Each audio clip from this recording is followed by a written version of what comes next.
Hey, Johnny Xmas. It's Hey, Oliver. good morning. Nice to meet you. Nice to meet you.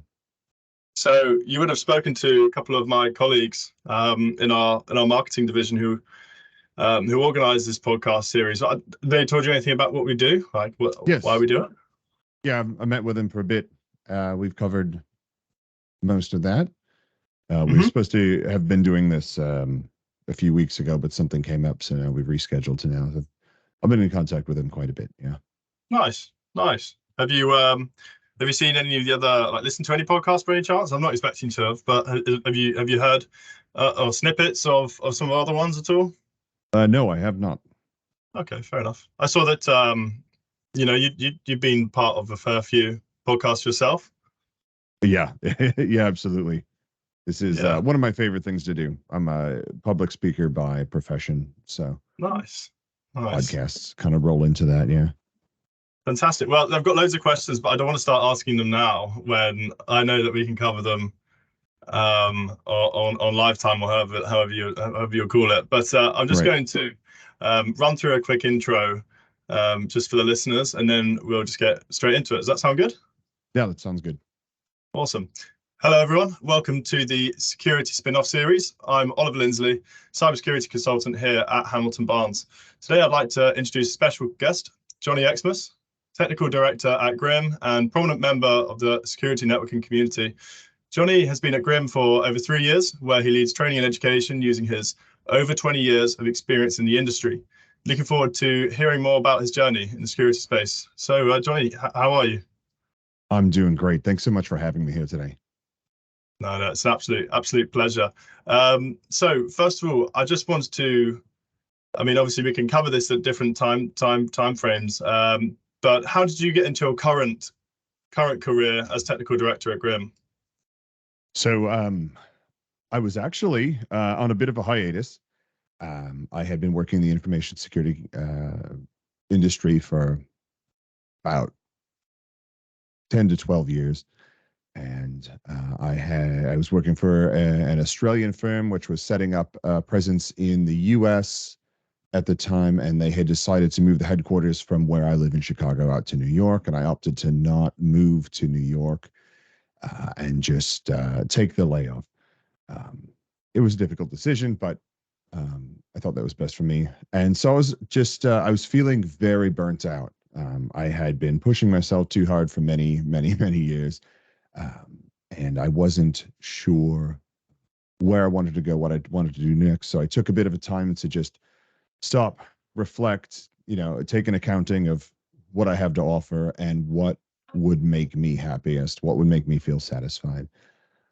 And while doing that, and being very, very picky about what job opportunities I entertained, I had a friend who was working at GRIMM say, "Hey, we've got an opening here. We're looking for people who want to help out with our training practice."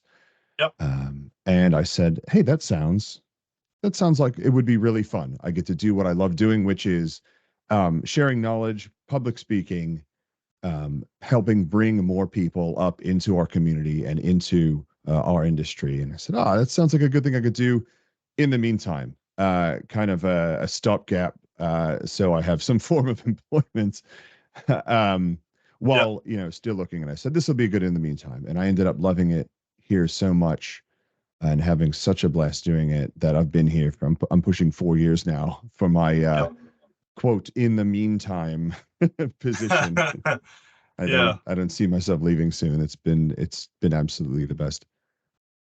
Fantastic. And obviously you're able to tap into the industry a huge amount. You're able to give a lot, help people on your day-to-day basis, train people, and then obviously also be part of the community. So, Right. it's a really, it sounds like a really fulfilling role that you're in. So no wonder that you're enjoying it a lot more.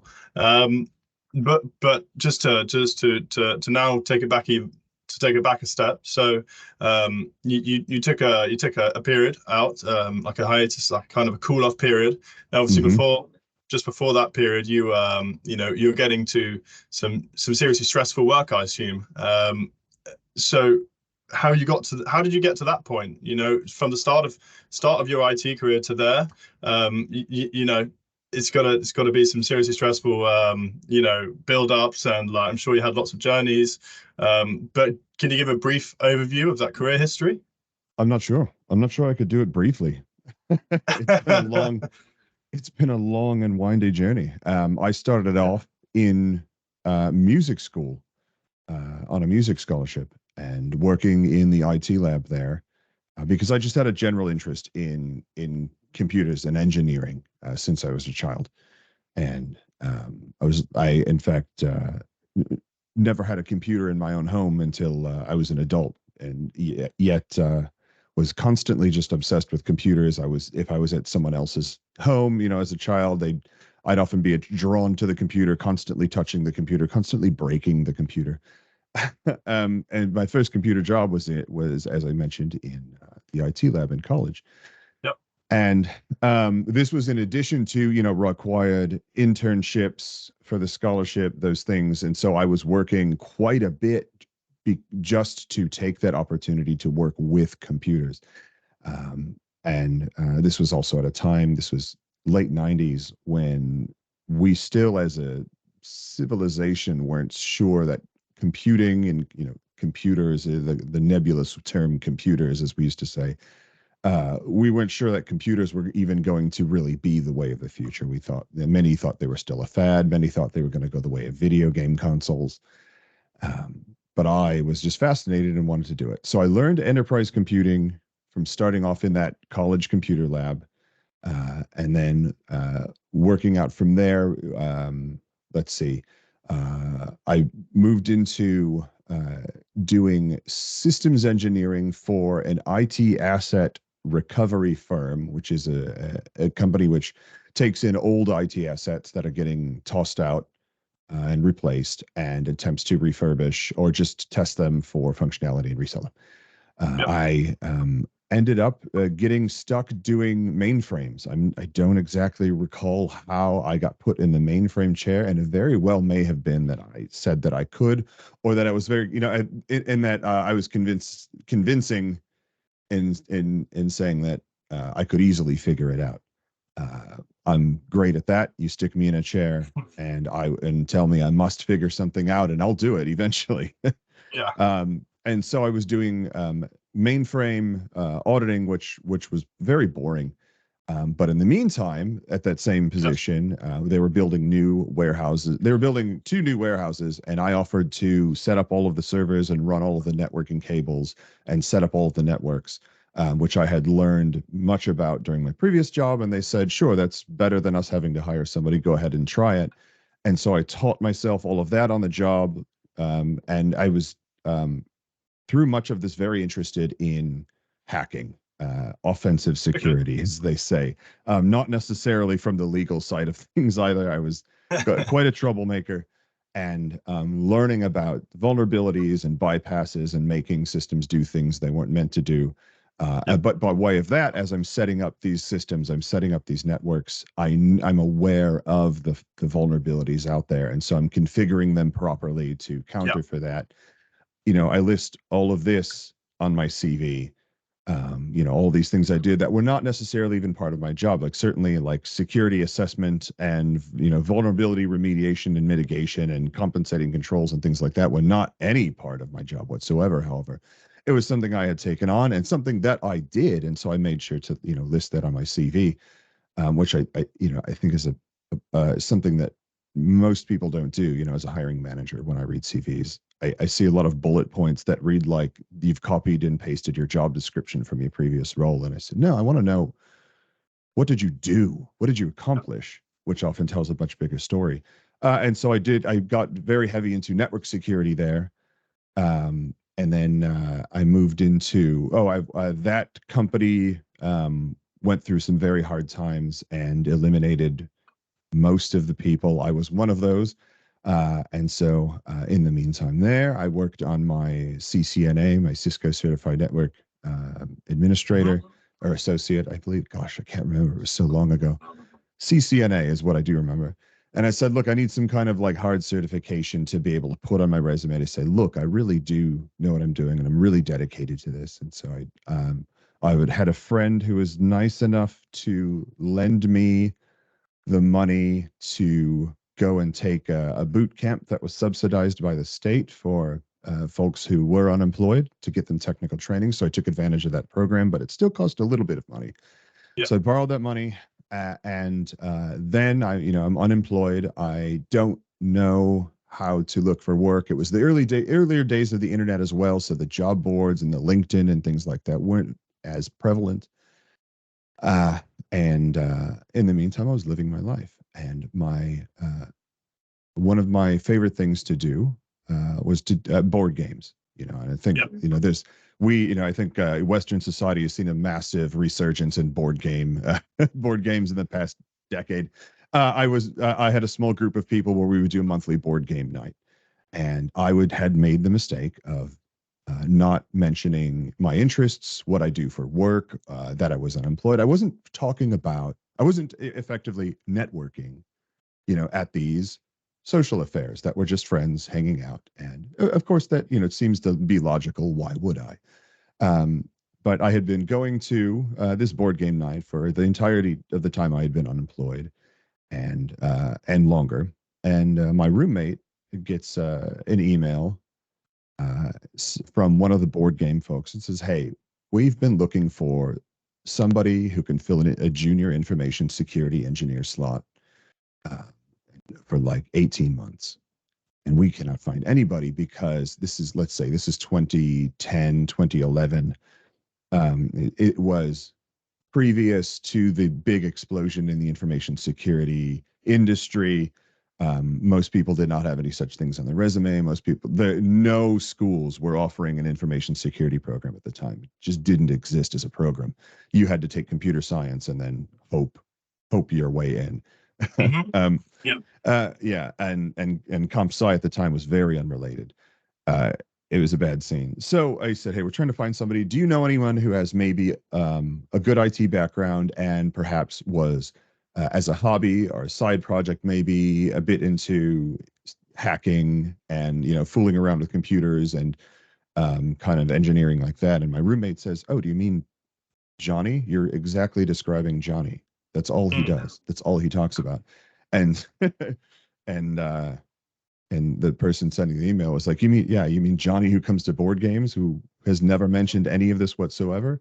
That sounds excellent." So coincidentally, that night was one of our board game gatherings, and I went and I said, "Hey, I understand we're supposed to have a talk." And he said, "Yes. Why didn't you mention this a year ago?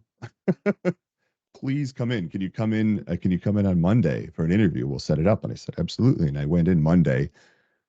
It was a Fortune 500 company, just a huge global enterprise. And I went and bought a suit that weekend and went in and had 6 interviews and just drenched myself in sweat with this big time. And they hired me for junior information security engineer. And in that role, I did everything. We only had 5 people on the team, and everybody was excellent. 3 of the people had been doing the work since the 90s, and so that was great. They were great mentors. They were great for saying, "Here's what you need to do. Here's why. Go do it. Go figure it out." So I did that job for years and years. And I mean everything from we were doing both defensive engineering to performing our own assessments. So I learned both sides of the house, and I really liked the assessment side of the house because that's the hacking, that's the fun part, that's the breaking things. And eventually, our company got caught up in a merger. Once again, I was laid off, which was a very poor decision on that company, the new company's part. I'll tell you. I'll not mention who they were, but they suffered some issues, some security issues further down the line. So anyway, I had this. In all of the meantime of that job, that big job where I started learning everything, getting really deep. That's when I began really speaking at the conferences, sharing my knowledge, putting presentations together, and saying, "Here's a cool thing I did.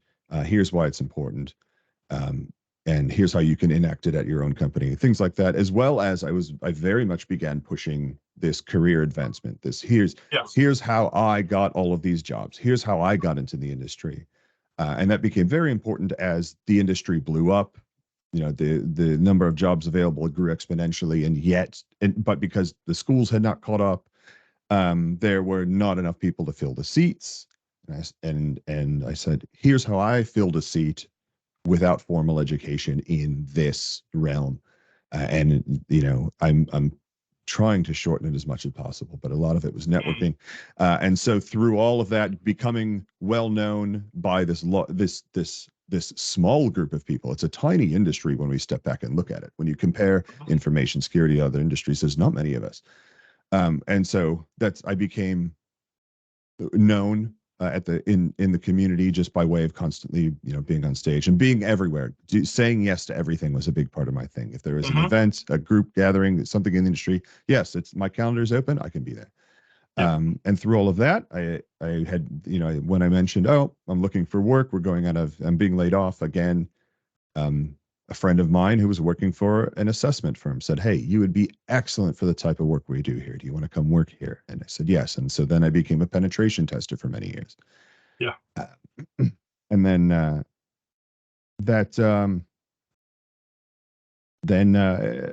let's see, just more of that to shorten it, more of from helping the community and really, networking, to put it in the context of this podcast, talking to everybody, being everywhere that I could, making friends. This is that's what networking is, right? It's the adult. I say it's the adult term for just making friends. That's all you're doing. Which can be difficult as an adult, which is why there's a whole podcast dedicated to it here. And just through that saying, hey, it was either, hey, this company is moving and I don't want to move, or this company is going out of business again, or just I'll be contacted out of the blue and say, hey, I've got this position at my company I think you'd be really good for. Do you want it? Do you want to talk about it? And that comes from not. I don't want to conflate being known with notoriety.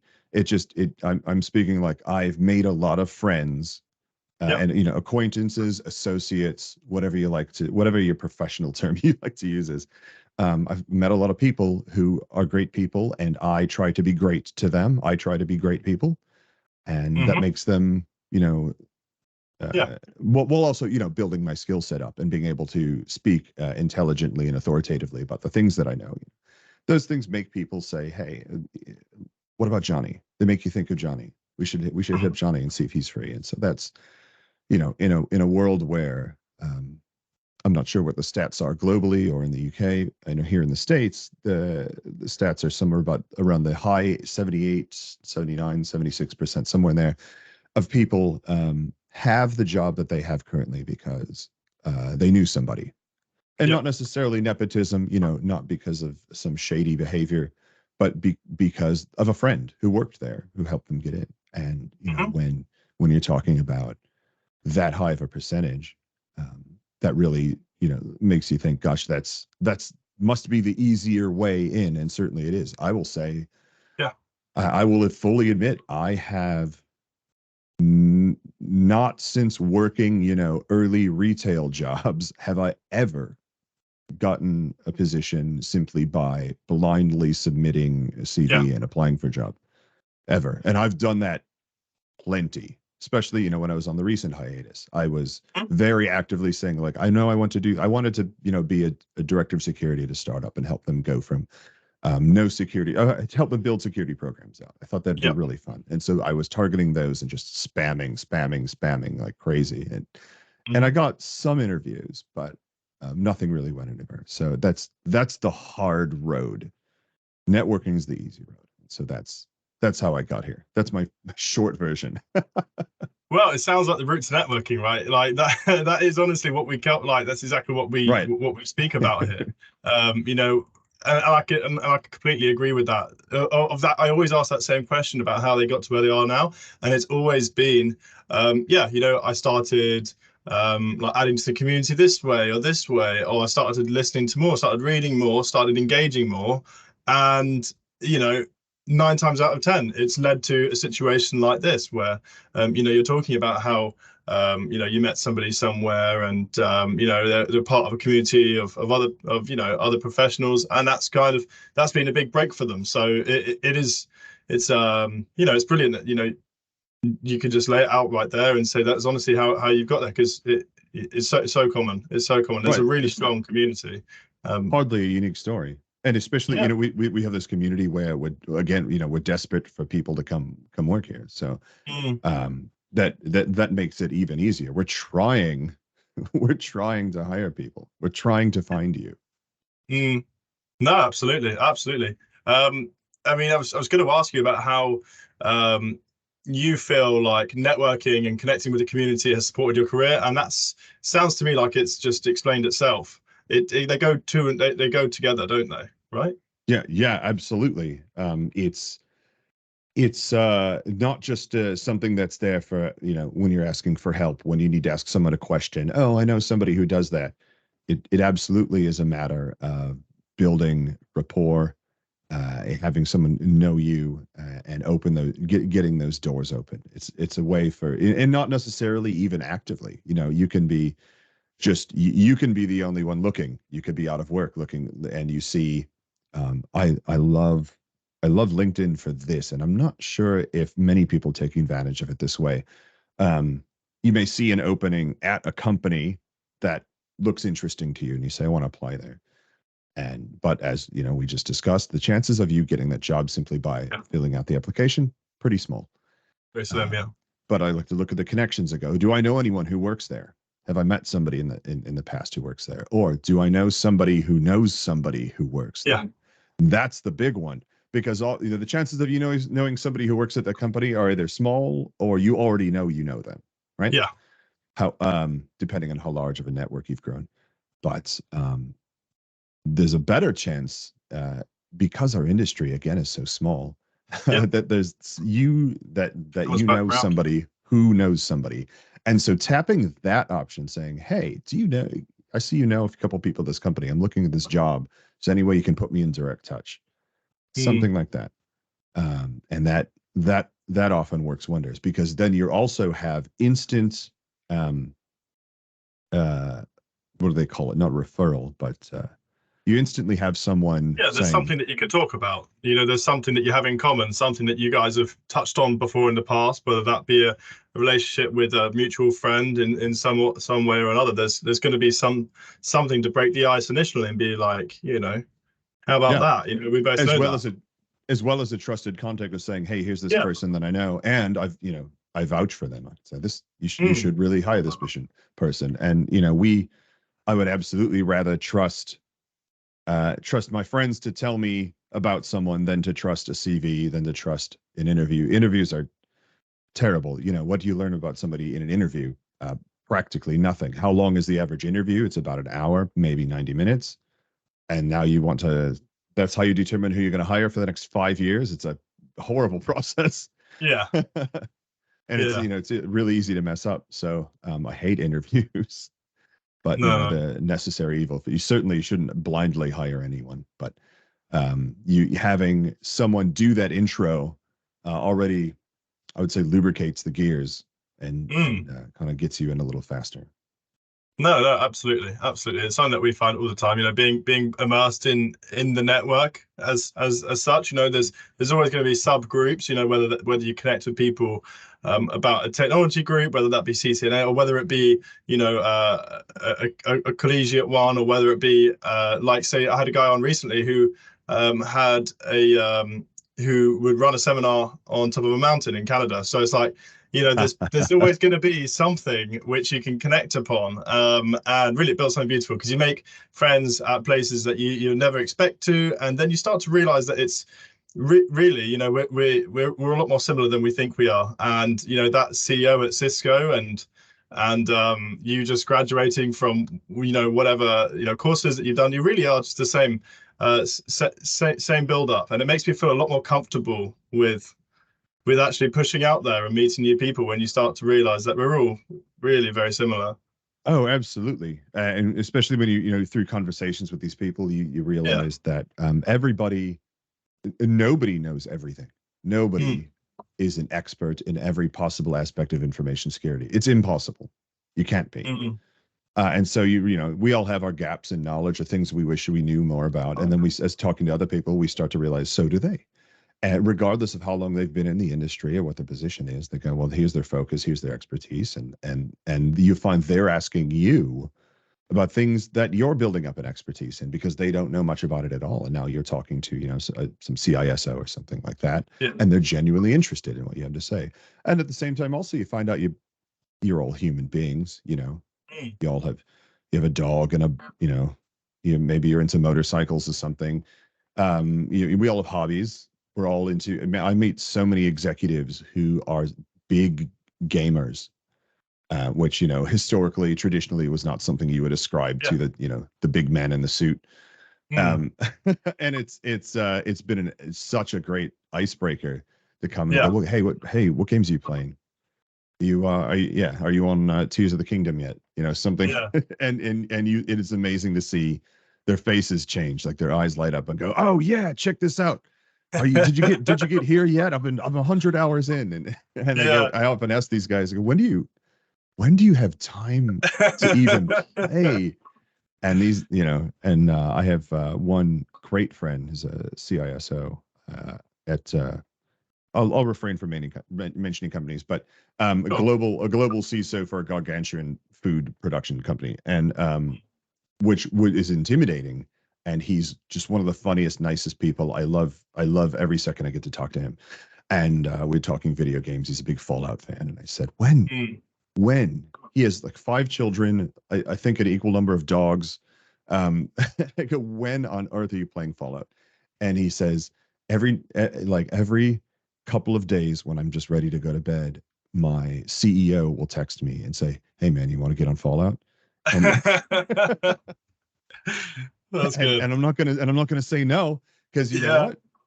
That's networking. That's also networking. That's also, it's relationship management. It's not, I really try to pull away from this concept that networking is this put on your suit and tie and shake hands and speak in a firm, measured voice and present your professional skill set. No, networking is getting people to like you and finding the people who are likable, and which is, what is that? That's making friends. Yeah, it is as simple. No, And it it's wherever honestly you is can. Yeah. It's natural. Yeah. Right. Yeah. Absolutely. Well, so what do you feel like is, like, what's your best personal accomplishment you've achieved so far? Obviously, it's quite vague, but there must be some monumental kind of reward or accomplishment that you felt has been key to where you are now, and you'd like to share with us. I would, not to call out literally everyone else on your show you've ever asked that to, but I would be suspicious of anyone who can answer that.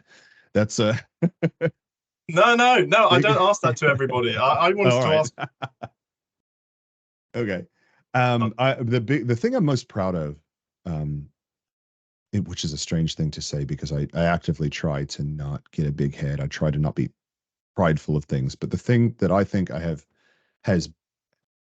that I'm most proud of doing, that I could, I'm comfortable saying, yes, I did that. And it's great. And at the same, I wish others would. Was I operate a huge information security meetup network here in Chicagoland. I've really been instrumental in growing it from tiny word of mouth, occasional thing to being something that people excitedly attend. And not just excitedly attend, but the members of the meetup also then have create their own events that they invite everyone to. Like we're going to, are you familiar with Renaissance fairs? I'm not sure if that's a thing you have out there. No, I've not heard of Renaissance fairs before. This is BurbSec, right? Because I've read a bit about. Yes, I'm talking about the BurbSec network. We've got about, hundreds of members. I'd say every month between all the meetup, we would probably get about 200 people who show up in person. Fantastic. And they make great friends, and we host outings. And so I brought up the Renaissance fairs. They're little camps, permanent camps we have set up where they recreate the Renaissance era England, which is that's why I think it's very funny. You don't have them in the UK. No, But I know what these are, but yeah, we don't have them in England. oh, they're great fun. And so the members have started doing that and almost they've become very autonomous and saying, hey, let's get a bunch of people together, and they'll come in our BurbSec Discord and say, hey, we got a group going to the Renaissance Fair here on this day, and they'll get 20, 30 people, and it's all people who work in the industry doing something that is not industry, you know. And I love to drive that home. Like, it does not have to be, some of your best networking doesn't happen at industry events. It happens wherever you're at, wherever you're meeting new people, wherever you're spending time. And so this BurbSec, these meetups, we don't have presentations. We don't have presenters. We don't, let's say, pander for sponsors. Like, sometimes we'll have sponsors, but it's because a sponsor approached me and asked if they can sponsor. I don't go out and look for sponsors. I don't want the hard sell. I don't want salespeople there. I don't want anyone there making it uncomfortable. And one of the big problems I saw with the industry meetups in general was that it's you show up and you get, maybe if you're lucky, you might get 1 hour of networking time. Often it's a half hour, 45 minutes. And then you say, all right, that's enough networking. Let's all go in this room and we're going to listen to the sponsor give a sales pitch for an hour about some product they have. And then you're all going to get out of here and go home. Please leave. And I was like, this is terrible. The whole purpose of these events should be networking, and you are limiting the capabilities. So we started this BurbSec to say, look, this is only networking with nothing else. You're going to come here and we're just going to chill out and hang out. And I say, there's 2 rules to BurbSec. It's to show up and it's to complain about work. and complaining is very much a bonding experience, and really, of course, that's where the work gets done. And you complain about work, you complain about your lack of work, you complain about how hard it is to find work, whatever it is. You have to show up. That's rule number 1. Unacceptable you're not allowed to break rule number 1. Otherwise you're not here. And then rule number 2, complain about work. And that's it. And I have them in places that are publicly accessible. There's no cost of attendance, because I need to lower that barrier to entry as much as possible. There's too many organizations that want your money. We have the ISSA here, I've long forgotten what that stands for. I'm sure IS is information security, and then from there on, I don't know. It's just too many acronyms. They're a great organization, and they're useful, and they've helped many people. And I'm a member. I do pay for them. I do attend. But they ask me all the time, hey, we know BurbSec. So that's very flattering. The ISSA is aware of us. We know BurbSec, and you get so exponentially more attendees than we do. How do we, and you get the type of attendees we want. So ISSA attracts who I call the suits. It attracts upper management, executives. Okay. And they're trying to get in what we call the boots on the ground, the hands on the keyboard, the people doing the work. And when you put a ton of suits in a room, you're going to scare off everyone else. Oh yeah, because they're not going to complain about it, right? Which is your second room. That's an excellent point. Yeah, and I go to these meetups, and all they talk about is here's my boat, here's my other boat, and here's my summer home. I go, nobody can relate to this. What the very first thing I tell them is, stop asking for people's money. And they say, well, we need the money because we have to rent out these spaces that we use for our meetings, and that goes to that. And I said, stop it. Use a public forum. I've had no problem finding a public forum that is quiet enough for everyone to have great conversations. And they say, oh, we provide drinks or food for the 2-hour event. I said, stop it. Everyone's perfectly capable of doing that on their own. And for the few who maybe are hurting and aren't, there's enough other people here are more than happy to buy a drink. Like, just stop it. You're creating these barriers to entry. And then you stand there, you say, oh, it's stand at the door. It's $100 to get in. And then you turn around and look at the room, and I go, gosh. And they say, gosh, how come nobody comes in? Well, you can't do that. We have this horrible problem of self-limiting, just gatekeeping. Yes. And not realizing it is what it is. We're not, and we have to stop that. And so what I've done with PurbSec is try to lower that gate, eliminate that gate. Go, the door is open and it's free, and we operate in venues where you don't have to purchase anything to be there. It's usually we're in a pub somewhere usually. So that is unfortunate, as it oftentimes means that you have to be at least 21 to come in. Mm-hmm.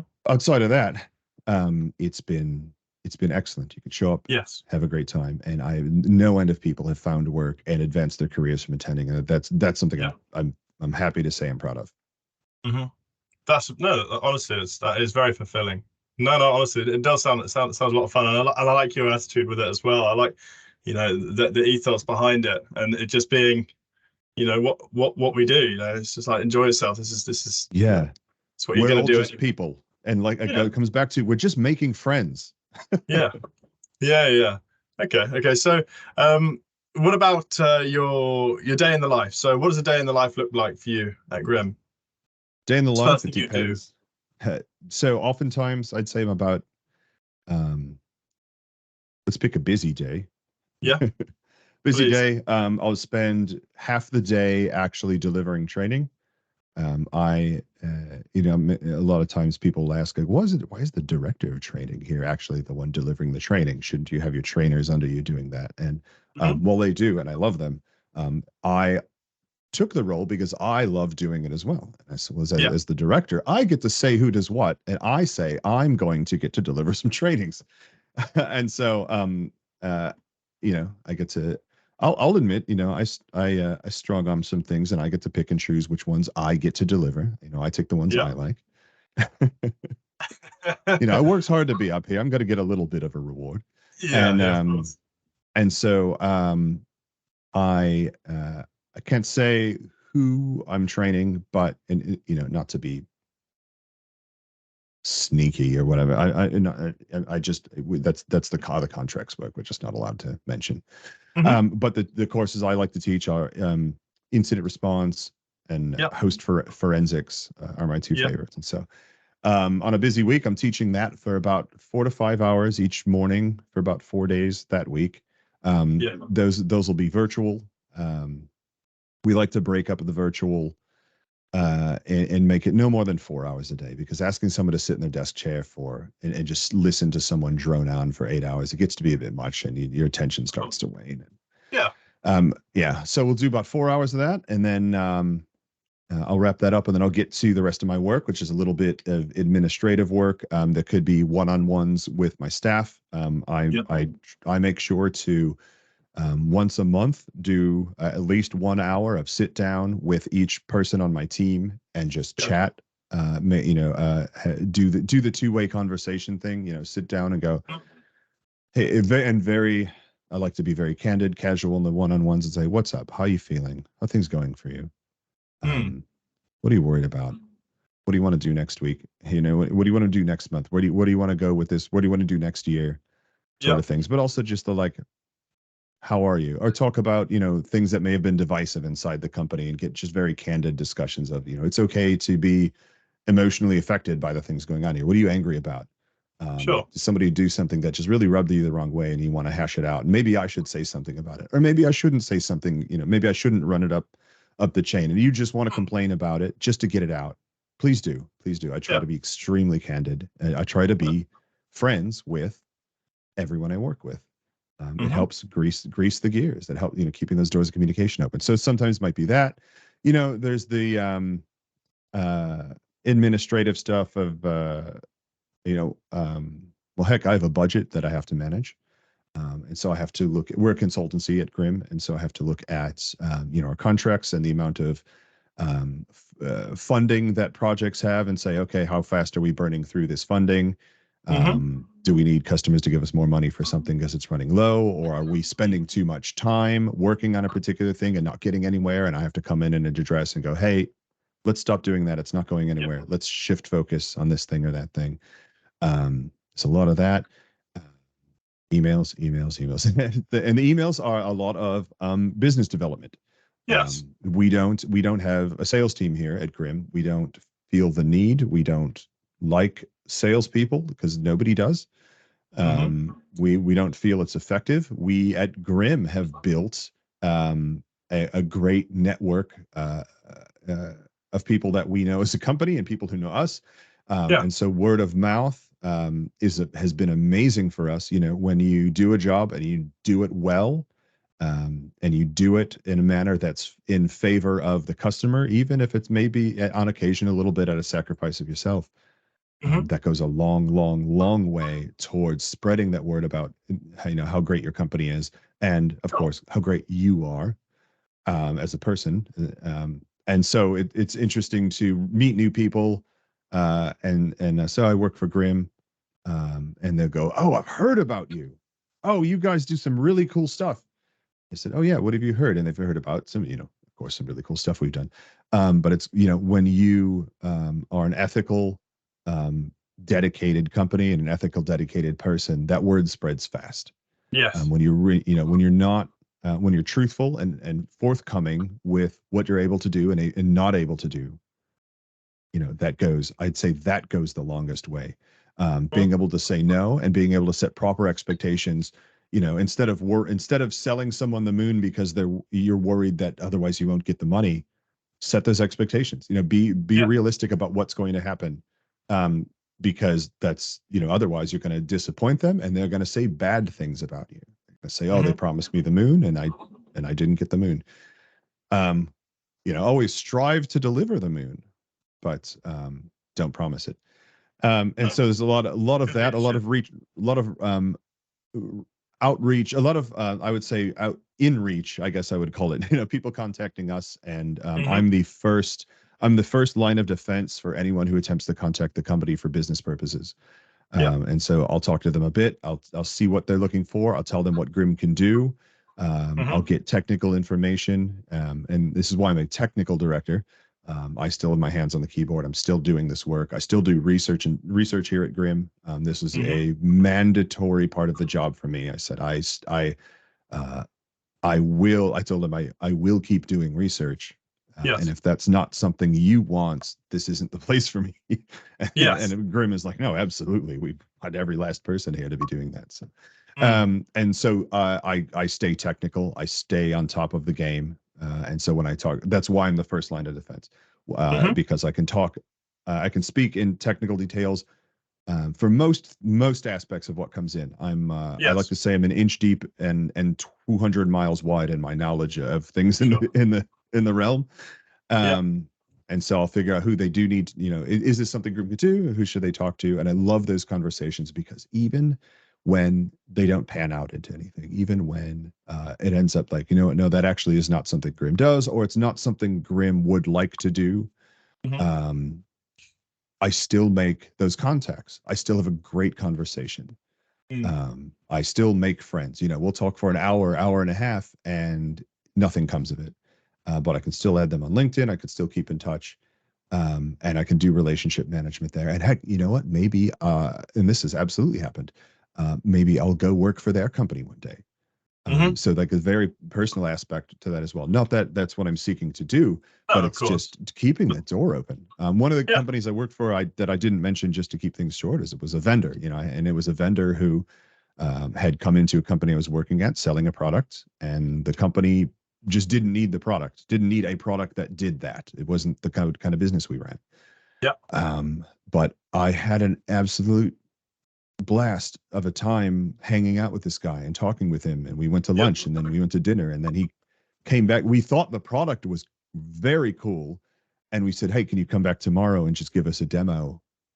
We don't need it, but it's but as nerds, we want, can you give us a tech We demo?" want the, And he we came want the back and he did presentation. that, and he let us hack on it a bit, and he was like, "Please hack on this, let me know like where the flaws are." And we had such a great time. And I ended up going to work for him just through that. We didn't buy anything from him. We didn't need it, but he was a great person. He was the CEO Yeah. of the company, it turned out. And that was the company that had moved to New York. And so the CEO Mm-hmm. had moved here from Australia and was attempting to set up the business here in America. And so, as one does, you know, when you're the CEO of a tech startup, you're often the lowest paid, and you are Yes. the one out there hard selling. You are the boots on the ground. Mm-hmm. And so I met the CEO and I said, hey, things aren't going well at this company. I don't think it's going to last too much longer. Yeah. I really love your product. I really love what you're doing. And if you need some help, let me know. Hit me up. I'm around. Okay. And 2 days later, he got back to me and he said, hey, I'm not there right now. I'm going to be back in Chicago in 6 months. Yeah. Let's talk. And I put it in my calendar, 6 months, Hmm. and hit him up. And he said, absolutely, let's talk. And 2 days later, I had a job offer. So um, every person you talk to is an opportunity to advance your, what is a potential opportunity to advance your career. Certainly, perhaps, depending on who they are, the chances go up and down. But do not ever write it off. Do not ever think that they can't help you in your career. Certainly don't be strange and sycophantic about it and constantly trying to muscle your way through with everyone you meet, because that's off-putting. But um just be friendly. Just, make sure they know you and what you're into, and that's often enough. And things come from the strangest places. So back to my day in the life, I do a lot of that business development, and sometimes I'll do just outreach. I'll reach out to national labs or companies that I think we might be able to work with and see who I know there. Like, even for that, I look on LinkedIn. Do I know anyone who knows anyone there? Because I'm not trying to do hard sales, but it's like, hey, I think we could do some cool work together. And a lot of it is secretly, it's very selfish. It's, I would like to work on the things that they're working on. So how can I get my foot in that door to do the cool things I want to do? And I'd say then that's the entirety of my day, outside of being that I will fully admit I'm the problematic technical manager who touches things he shouldn't, and that I have my staff working on things. I have a staff of engineers who develop cyber ranges, test environments, places for people to hack on for our classes, labs, things like that. And I will say, oh, I've got an extra 4 hours today. I'm going to go work on this one lab we've been working on. And I will just completely go in a different direction from where the engineer was trying to go. And you get that, they come in like, hey, no, that's not what we're doing there. That's not, please just don't put that down. Put that down. why don't you sit over here? I totally, and it's because, like, I've got 4 hours. I love hacking. I love building things. I love engineering. Oh, let me go work on, what tasks do we have available? I'm going to grab this task. I'm going to grab that task. I'm going to go into GitHub and I'm going to look at our issues and I'm going to go start fixing some stuff just to write some code, just to keep my skills sharp. And it's just very funny because the people who are doing that 40 hours a week, I'm just a little mouse who comes in, goes, oh, I'll do this. And they're like, no, don't work on that yet. Don't, because these 3 other things aren't ready. There's a reason that's not done yet. Please here. And then they'll give me something small to work on and go, here, well, like, why don't you go take these crayons and go Yeah, over doing there. this. Yeah. It's, yeah, we call it shut up and color. Over here, like, why don't you shut up and color? Just do this. Yeah. Only, when they're doing it to me, it's not a universal, I'd never say that to somebody I'm tasking. But it's Yeah. it's very fun. It's all in good fun. Which is absolutely something I try to keep going here. We should always be having fun. We should always be having fun, even when timelines are tough, even when I very, very much strive to make sure nobody's working more than 40 hours a week here. I say, if you work more than 40 hours, it's because somebody really messed up. Somebody else. Yeah. Somebody above you really messed up. And it's super rare that ever happens. It has not happened here in a long time. And so I try to limit, I say, hey, you've been working too much, get out of here. Or if it's not if they're talking about how nice the weather is where they're at today, like, oh man, what a great day. It's 73 Fahrenheit here, which, for FYI, is nice. and the sun's out, and when I went for a walk on lunch and it's beautiful, I say, if we don't have any tight timelines, I'll often say, like, hey, why don't you just take the afternoon off, just go outside, enjoy the day. There's nothing. I'm very much about mental health. I'm very much about employee happiness, and that starts with you and it starts with me. It's saying, hey, well, just go. There's nothing that happens at this company is more important than your mental health, and there's nothing better for your mental health than going outside on a nice day. Yeah, just get out of here. And do you have anything this afternoon that's pressing? Can you wrap? Well, then wrap that. Whenever you wrap that up, go ahead and get out of here. and it's funny because they'll do that to me now. We'll be on a meeting and I'll be working in a courtyard or something. They say, "Oh, it looks beautiful there." I'm like, "Oh yeah, it's great. There's a cool wind coming in," and they'll Yeah, say, "Why don't you take the afternoon off?" And that's it's great to nice. have That's nice to to create back. that environment, and that yeah, that's overall the theme that I try to maintain in the mentality. And so that's an average day for me there. Okay. Okay, cool. So something I'd like to touch on would be, hang on, let me just get my jumper off quickly. It's a Yeah, little yeah. podcast room here, and it's getting Oh, running out of air in here. Uh, yeah. I know how that um, goes. so something I've noticed particularly is that you're very conscious of personal branding. From the looks of your LinkedIn, it's awesome. It's good to see. But how do you feel that personal branding has benefited your career? So I mean, what you're asking is how does branding work? There's a reason branding exists. It's how an organization allows you to quickly identify and remember them, Hmm. and think of them. And when you're talking about people, if you look at me, I know this is an audio podcast, but I'm a white male with a beard, and Hmm. I wouldn't say there's anything particularly unique about what I look like.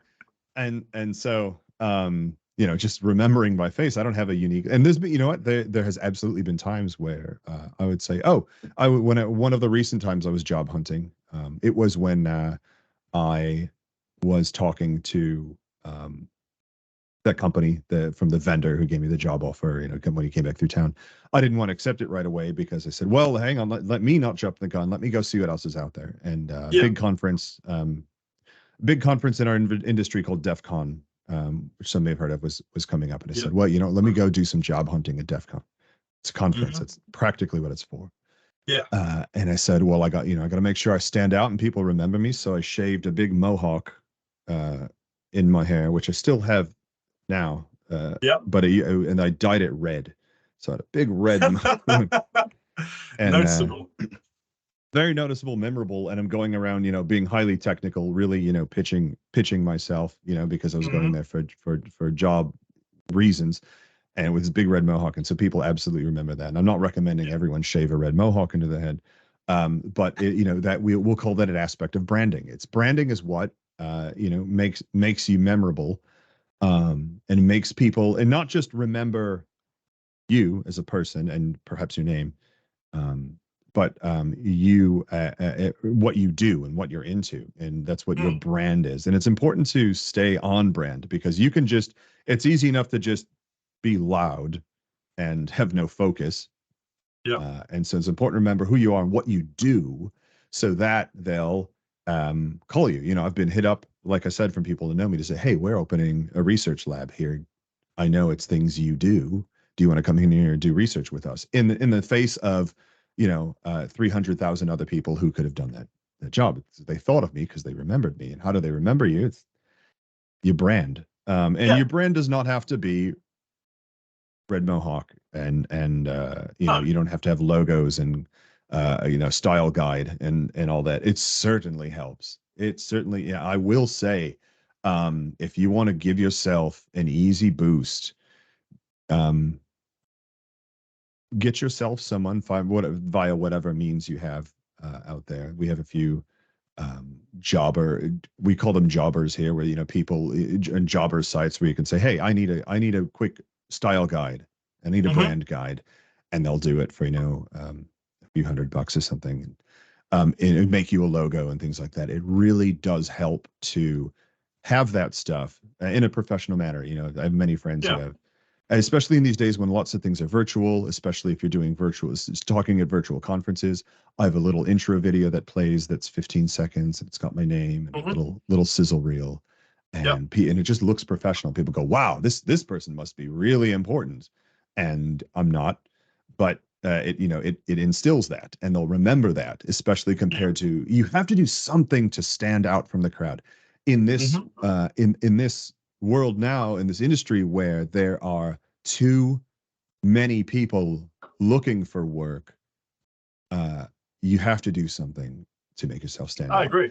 And don't be gaudy, don't be unprofessional, but you know, have a have a little bit of branding for sure. And so have your own, one of the most, I would say, professional, unobtrusive things you can do that aren't gaudy is to have your own business cards. Yeah. And but put a little flair on them. What that flair is, that's it's what that's where the artistic and personal touch comes in. And I can't tell you what your flair is. I will, as examples, I will say my flair is that I do offensive security. So I do offensive security research. Like if I'm pitching myself personally, that's what I'm pitching. And so my business cards are all black. They're black on black. You can't read them. And except you can read them if you hold them up at the right angle of light. And you can see, so it's matte black card with raised gloss lettering, and so you hold it to the right light, or you take a picture the right way, and then you can decipher the lettering, get an email address, find the LinkedIn address. Nice. And it's very cool. It's a very thick black on black card, and that's memorable, right? That's branding. That's and my tagline I have on the bottom, it says I'm not sure how well this will translate internationally, but it says, you may recall previous administration here had the tagline of "Make America Great Again," which was a very divisive sentence here. I as a means of mocking that and co-opting it, I have my tagline is "Make hats black again." And, okay. Oh yeah. I get that. And because black hat hackers, and I do offensive security. Yeah, so I put that as my tagline, and the whole card is black. Yeah. And I have a hat, like a baseball cap I'll wear on occasion, that says "Make hats black again" on it, and the hat is black on black as well, and it's a big hit. People love it. Everybody wants to buy my hat. And that's branding. And that aside, so don't steal my black on black card idea, but I have a friend, as another example, I have a friend who's got he's got long curly red hair down to his shoulders, and a bit of a goatee of facial hair, and glasses. And he's had this, he has had this look for like 20 years. This is the only way I've never known him to appear. And he looks like, I say he looks like Ginger Weird Al. And Ginger Weird Al. That's nice. And it's a very unique look. So he made business cards that are transparent, and they have his silhouette, except it's just the facial hair, the long red hair, and the outline of the glasses. So it's like it's an icon. It's an implication of his look. And what's fun about the business card is you can hold it up in front of you, and you can make anyone look like him by putting his little iconography over them. And that's great, and it's super memorable, and it's unobtrusive, and it's not it's not obnoxious. And the rest of the card is professional, and it's just something that's his brand, is literally how he looks. And that's, I say, I don't look very unique. He looks very unique, and so use that. And so do, at the very least, I think having personal business cards, especially when I'm at networking events, say when I'm a mentor or I'm a speaker somewhere at an event, and younger people who are just trying to get their foot in the door, or just people who are trying to get their foot in the door. But I want to say younger people less experienced in business in general, who are looking for that first or second job and really trying to get out there. If they hand me a business card, a personal business card of any sort, if you hand me a card that is white with black lettering, and that's it. It says Brian. Yeah. Right. Yeah. It says Brian and potential employee. That's what the card says. Brian. Yeah. Potential employee. Call me, please. Immediately that's a step up. What that shows me is like, you care that much. You are this interested in making this happen. You are taking the initiative to invest your time to push this forward, and that's what I need employees to do. Yeah. So please just make a business card. And we think of I think of business cards as stodgy, good old boys club kind of things, but they're still huge out there. We're still doing it, and what's funny is that they're going to take your card, they're going to take a picture of it in their phone, and they're going to throw the card away. And I think it's just the most ridiculously wasteful things. Yeah. they're still going on. So do it. And if you can make that business card unique, that, that really makes it stand out. And unique by like figure out, do a little bit of branding and experiment. You can always make a different business card. They're not too expensive. They can get insanely expensive. Every now and then I'll come across somebody who has like the aluminum business cards, and I go, what? What does this cost? And they're Psycho, like, right? I was trying to avoid the reference. I can't help myself. It is what it is, isn't it? Yeah. Like, and when you watch that scene, like after you've like taken enough business cards in your lifetime, you watch that business card scene and you go, yeah, I understand. Yeah. Oh yeah, I get what's going on here. Yeah. This is not strange. Yeah. And so, well, I've had, been every now and then I'll get like the aluminum business card. And yeah, so what did this cost? And they're like, oh, it's about $5. And I'm like, jeez, $5 per card. And and I don't want this. It's a heavy, it weighs my wallet down. What am I supposed to do with this? So, don't get crazy with it. It doesn't have to get expensive. It has to look unique. And you can even just go all the way back to, like I was saying, maybe make a little logo that's just your name in a nice script or something. Just have someone make you a little logo or your initials or something. Because our brains recognize patterns. Our brains, we're visual rememberers. Most people learn visually. Most people learn by hands-on and then secondarily visually from seeing charts, easy to consume pieces of information in small areas. So if you can make yourself a little logo, you want to talk about branding, certainly do that. Definitely watch out for how gaudy you appear. Ask your friends. Your friends are the ones who are going to be honest. Don't ask one friend. Get a day to say. Ask several friends. Yeah. And then go from there. Yeah. Okay, cool. So something you touched on there, with your little like slogan motto piece, it was actually draws quite relevantly onto a question I was going to ask, which was what your thoughts are on the role of government in cybersecurity. Because I don't have an idea what situation you'll be facing. What do you think that they should take a more active role in regulating and securing the internet? Are they already taking a very aggressive role? I have no idea. You've got to tell me. This is that's the question, isn't it?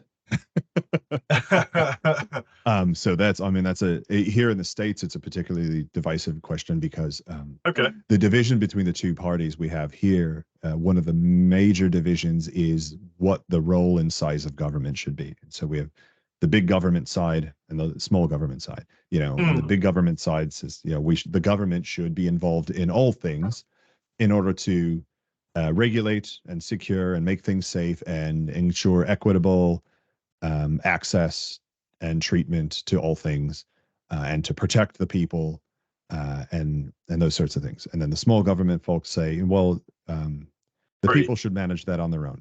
Yeah. And the smaller right. And the municipalities should handle that, and the government needs to stay out of people's lives. And yeah. And so it's a particularly divisive question. Overall,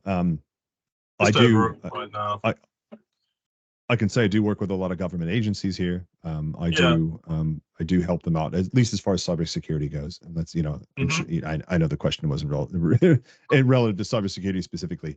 We have 16 critical infrastructure sectors here, as defined by the government. That's water, that's oil and gas, that's energy production and transmission. The things people need to survive.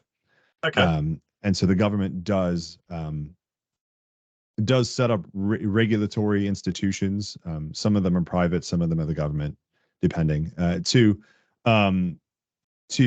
set, to put in place regulations to say, here's what you need to do to operate securely. And as cybersecurity gets more and more important, more and more regulatory organizations are being set up to manage those sectors, and more stringent rules are being created. And to just keep it in the realm of critical infrastructure, at least, and maybe I'll go on a tangent and get wider, but in in regards to, the most important things to secure, that critical infrastructure, making sure that the water that comes out of your tap is always drinkable. Yeah. Yeah, I think from what I've personally seen, here in the States and in much of the Western world, our utilities, our critical infrastructure is run by private companies. Yeah. Who talk about free market, et cetera. They're allowed to operate in any manner they see fit within the confines of the law. And I see, because of that, because these are private companies who seek to make a profit, which is just, when you say that out loud, it's the strangest thing. Oh yeah, the water utility needs to turn a profit. They need to be profitable. What? Why? That's if you were to say that to just like an alien who was doing anthropology, and you explain that, they go, that no, I understand that. But that's the way we operate, and so that's a different podcast, is what that is. So the bottom line is they need to remain profitable, and so what that means is they have to operate efficiently. And as those of us who have been working in information security know, security is inefficient by nature. Security slows things down and it adds extra steps. That's its job. So the two don't mesh well. And so what you have is the government saying, here, please do these minimum things to secure your company, to secure your environment, to secure your information, et cetera. And then if you don't, we're going to fine you. And those minimal things that, and when the government's working on these regulations, or the individual regulatory entity, whoever that might be, government or otherwise, is working on these things, they work with all of the business owners to come to an agreement on, hey, if we say you have to do this, will you do it? Which seems, again, backwards, because it allows the business owners to say, no, we wouldn't do that. That's too much. You're going to put us all out of business if you tell us we have to do that. And so you end up with these very lightweight, bottom of the barrel, please at least have an 8-character password type of regulations. Yes. And if you don't, we're going to fine you $5. And so you have that situation where they'll just, it's easier for them. It's cheaper for them to just pay the fines than to actually. And so that's where we've ended up.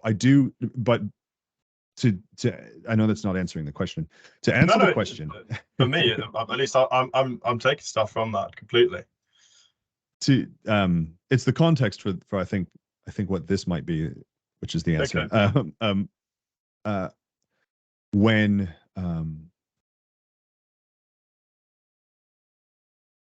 trying to phrase this. So these companies have to make money, they have to remain profitable, and when you're asking, when the government's coming in and saying, hey, you have to do all these crazy security things, and you have to do it on your own dime, it can get out of hand. It's true. And at the same time, if the government is not doing that, is not enforcing any kind of security regulations, you leave it up to the individuals and say, hey, this is something I think you should do. It's probably a good idea. I hope you do it. They're not going to. And this is what I see happening, because there's not regulations across every critical infrastructure as far as like IT and OT, with the operational technology on the industrial side of the house, the security for that. And so the ones where it's not, they do very little. Sometimes because they just don't even understand what needs to be secured and why. And so there's very little. It's not that they're actively avoiding it. Sometimes just they don't have that even, foreknowledge. And so when that's the two sides of the coin, is what I've presented to you. When the government does it, it's often not enough, because they're trying to, the companies push back and say, we don't have the money to do this. And then then should I think if that's the case, if the government is trying to secure our critical infrastructure and is telling companies how to do it, and the companies say, we don't have the funding for this, yes, the government should then be funding that. This comes down to safety and security. Again, I am, and I'm picking on the critical infrastructure side of things. Yes. But we're talking safety and security. We're literally talking clean drinking water. The number one thing that is necessary to live for 2 days. And so should the government make sure that that's being secured and kept safe? Yes, absolutely. That's my opinion. But I do understand these companies need to make money, and the changes they're being asked to make can be extremely expensive. Should the government fund that? Well, I think so. But then the problem is, where does that money come from? And that's a different podcast. Okay. Yeah. And then the other side is, well, if you just tell them, hey, please do this, they're just not going to. They don't, because that's the way it has been, and it still is in many Sure. industries. Because this whole cybersecurity thing is strange and new. And so we see what happens when the government doesn't do it. And you can quickly get in a situation where your drinking water is not clean or is not available. Really the biggest thing we seeing happen here is ransomware. And so it's an availability thing. Well, Not so much poisoning the water, which is certainly possible. We've got a few stories of people getting very close to that happening. But really, well, availability is the issue. it's always going to become more regulated as time goes on, and we can say this about anything. It's like, so let's take something as old as say money. Now we're at the point at which it's well, somewhat fully regulated, and security comes around.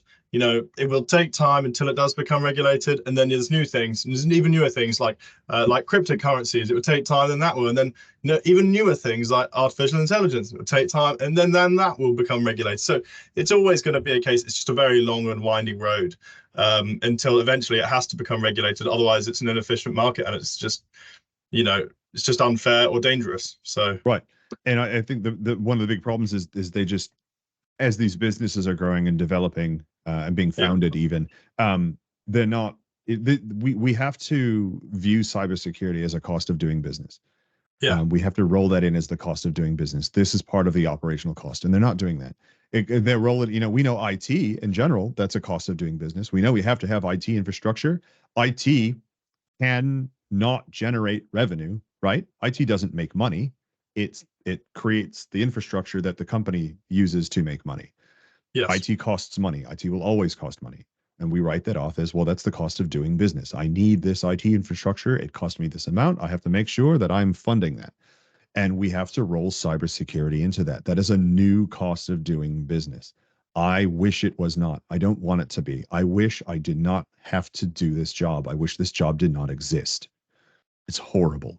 It's horrible that the world is in a state where this industry is booming, where we're here talking about getting a job in this industry. Why does this, why are we talking about this? It's because there's so many people who will listen because they want to get a job in this industry. hmm And why do they want to get a job in this industry? Well, it's because the pay is great and it's cool, cutting edge stuff. hmm Why? Because we live in a world where it's getting exponentially worse out there.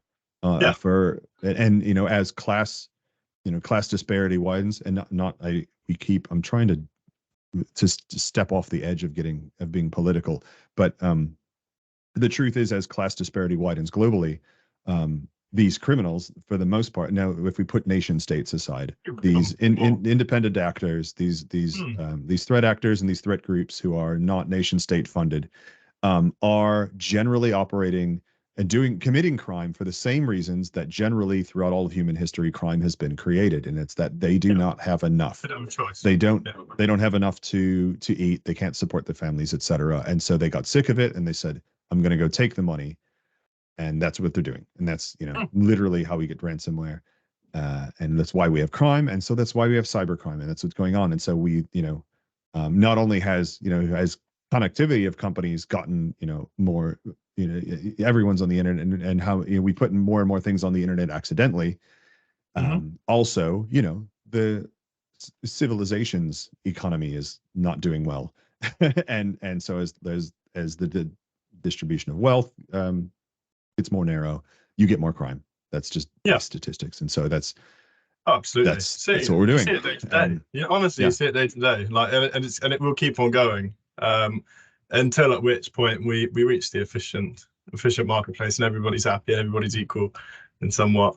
Oh, Um, I would pray for it in my lifetime. I really would. It'd yeah. be an absolute utopia. I don't think I'll be around for that. No, no, not at all. I hope you will. I don't think so. So that would nicely touch on something I mentioned in there. But what about quantum computing? What effect do you think this is going to have on cybersecurity? So quantum computing, the I'm trying to let my emotions go on this one and speak. Quantum computing. Let me walk through the short version. One, it does exist. We have Yeah. quantum computers. They're currently in use. A lot of people say like, "Oh, that's science fiction, and it's going to be 100 years." No, you can rent time on a quantum computer right now.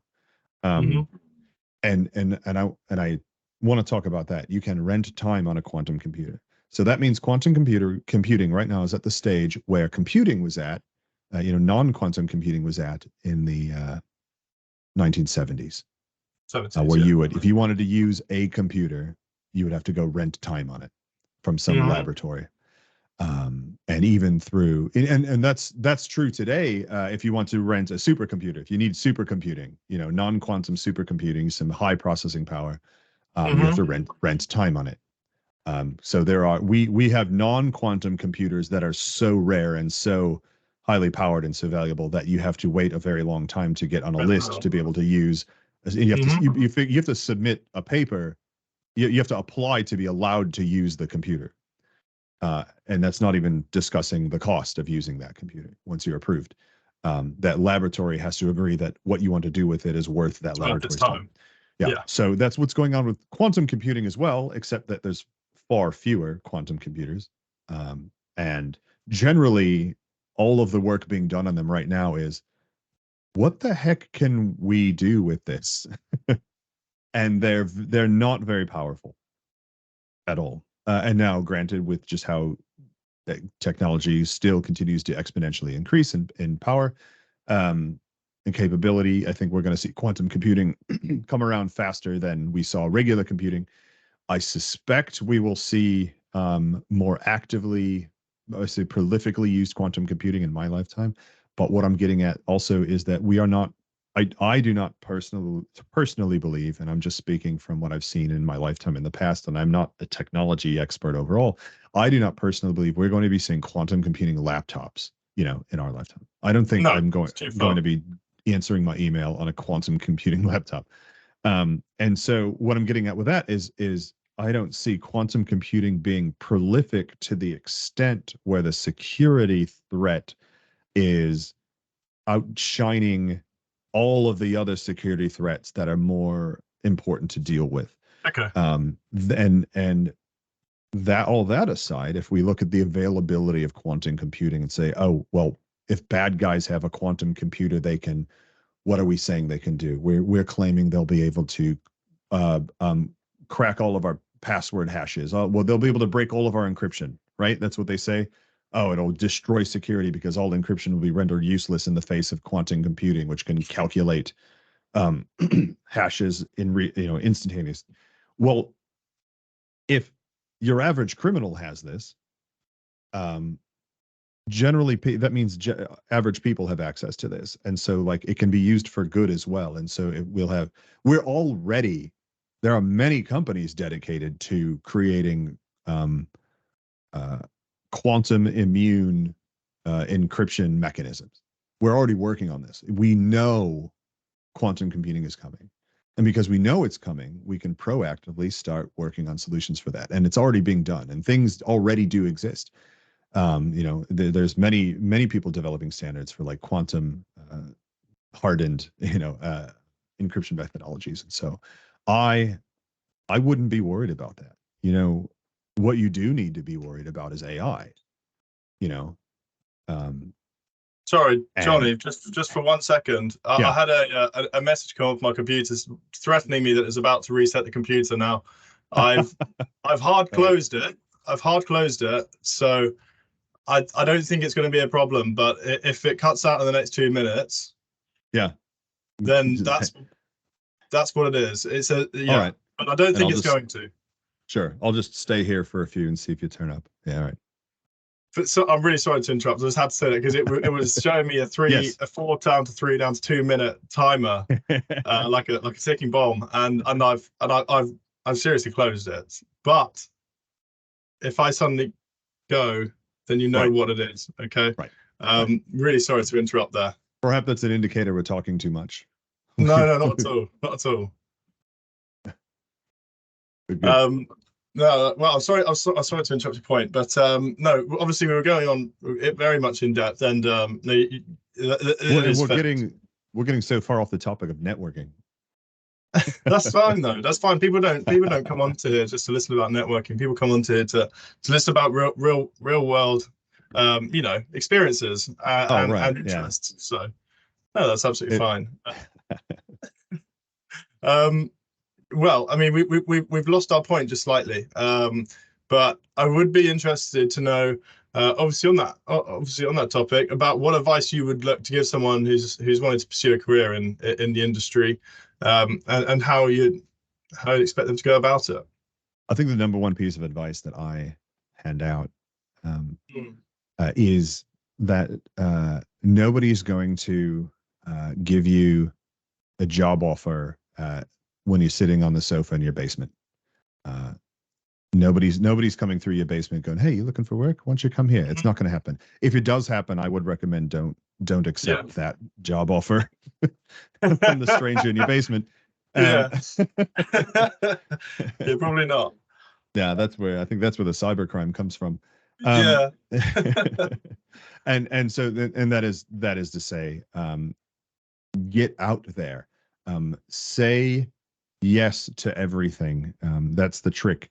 Um, go find out where the people are getting together, even in online spaces. I mean, over the past 2 years, the amount I've seen Discord explode with communities has been crazy. I love our BurbSec Discord. I'm Hmm. on, so I keep a catalog of information security discords that are active and useful for other people to use, just because there's so many of them. Sure. Um, uh, and but look at, every region has its own resources for finding local meetups of different types. Find out where the people in your region who do that work get together and hang out. Is it even perhaps at just a co-working space locally? We're in this new remote world where folks are not leaving their houses as much, but they still get out. Figure out where people are meeting up in your region. Meet your local community is what I always tell them first, Okay. and then go from there. Yes, go to the conferences, but then again, there's a cost barrier there. I have no end of stories of coming home from conferences with an empty bank account because I spent my last $300 that I had to my name to go to that conference. Yep. I get it. I understand. There are barriers to that, and it's very tough. But just anytime anyone invites you to anything, whether it's business related or not, I generally say, like, look at your calendar, and if you got a big empty white square, you have to say yes, and Yes. go and just talk to people, meet people, talk to them, ask them what they do. Remember, networking is the adult term for just making friends. Yeah. And so go to where you can possibly make friends. It's so hard as an adult to make friends already. I understand this. But go to where the people are. And if you can, focus on tech, focus on IT at least, go to those meetups, go to the events, go to, the conferences. And then, every now and then somebody says, like, well, what if I can't find anything? What if there's nothing in the area I live in? And that's understandable, especially if you live outside of like the big cities, maybe, Hmm. even outside of the suburbs and the more rural areas. I've often told them, like, hey, that sounds to me like it means you have to be the one who starts that meetup. Yeah. And No, and that's a really fair point. I've had a number of people go do that to successfully, and I love seeing that. I think that's the absolute greatest thing, where they stood up and said, all right, forget it, then I'm going to make the people come to me. And Hmm. they start a meetup, and it's going to be slow and you have to get the word out, but they'll, I say, go work with the local community colleges or high schools or universities, whatever it is you want to work with, and see, go do it the old punk band way of printing out flyers and sticking them to the wall in the community center. you know Whatever you got to do to get that word out, and have a little bit of an online presence, and eventually people will start showing up, and now you've created the community. And Nice. that's my absolute favorite thing to see. But figure out where the people hang out, where they meet up. Look for local professional organizations, like I said here. We have the ISSA. I'm not sure what it is in your whatever country you might be listening from. Yeah. Look for those professional organizations. Go to those meetups. Become a member of those groups, and then you'll even short term, if you can't really scratch up the funds to do it long term. Do it short term. Make a little, have some conversations, and then ask them, hey, what else can I go do like this? Where else do you have any other groups like this I could get into? And eventually you'll find out, and that's also networking. And then you go to those things, and you just meet people, and you talk to them, and you get information that's going to help you find work or boost your career, and then you make those friends who might even give you a job offer one day. So definitely, that's the number one piece of advice: is you have to leave home. You have to go outside. You have to network if you want to network. Is what I'm saying. That's a really key point. That's a really key takeaway. It's clearly served you so well. And like I said at the start of this call, 9 times out of 10, I'll be speaking to people on here, and it's the exact same story, whether they've gone about it whatever way. I was speaking to a guy just last week, and he had ended up going between Brazil, Ireland, now America. There's always going to be. You're always going to find something. The longer you look, and if you can't find something, then just start your own thing, because you never know the journey it's going to take you on. So that's a really good piece of advice to give somebody that's junior. So it's trying to find a way, and honestly, that's valuable. Now, onto yourself and your future. What's your aim for now, or for yourself and for your company in the future? Goals or aspirations, changes you want to see? Wow. big questions on this one. What I really want to see for myself in the future is, and really the company, or any company really, I through the means of doing this work and through helping all of these people form these communities, I was just thinking about this recently. Like, what do I think my next jump is going to be? Where do I think I want to go after this? And when you think about that, here's a great piece of advice I think far too many folks have learned the hard way. It's not about the money. And in fact, these pay rates are not going to last through the lifetimes of anyone who's listening here. So be ready for that. That bubble is already popping. And I have taken the job where the pay is absolutely incredible, and then the work is absolutely awful. I've done that. Yeah. It's horrible. I still have dreams where I'm working in that place. Don't do it. It's not worth your sanity. And the money's not worth it. It's not, what you don't need is money. Well, unfortunately, we need a bit. We absolutely need a bit. But you don't need $1 million a year. What you need is satisfaction and happiness. You need satisfaction in the work that you're doing. You need to feel like you're making a difference. And so I was thinking about that, and what would make me feel like I'm continuing to make a difference? And I look at, well, what is the differences I've made, for the greater good in the past? And I look at its community organization. I look at how many people I've helped get work.